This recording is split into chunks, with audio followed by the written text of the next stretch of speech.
S'agissant du cas particulier de Texas, j'ai vu le communiqué qui a été diffusé par la direction du groupe Adidas avant-hier, annonçant donc 1700 licenciements au niveau mondial pour le groupe Texas Instruments.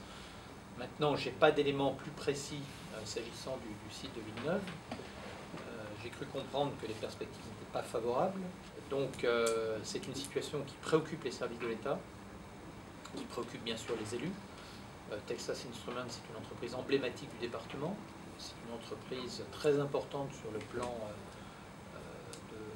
du nombre de ses salariés, près de 750 si on y inclut les sous-traitants. Si cette évolution devait se confirmer, il faudra mobiliser un dispositif de revitalisation pour pouvoir très rapidement prendre en charge les salariés concernés.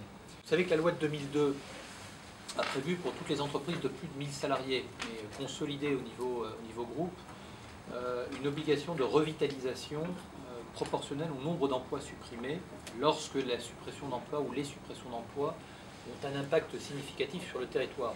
Alors ça veut dire que ça peut être aussi bien la suppression de 20 emplois lorsque ça a un impact sur le territoire qu'a fortiori de 750 emplois, comme ça serait potentiellement le cas si on est dans l'hypothèse la plus pessimiste, parce qu'à l'heure actuelle rien ne me permet de penser que ce soit ce chiffre-là sur le site de Villeneuve-Loubet.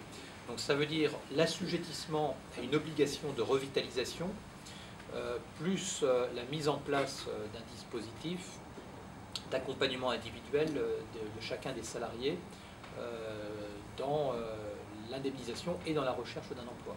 Et avec une obligation de revitalisation, c'est-à-dire l'obligation qui est faite à l'entreprise de mobiliser des moyens pour retrouver une activité économique de substitution.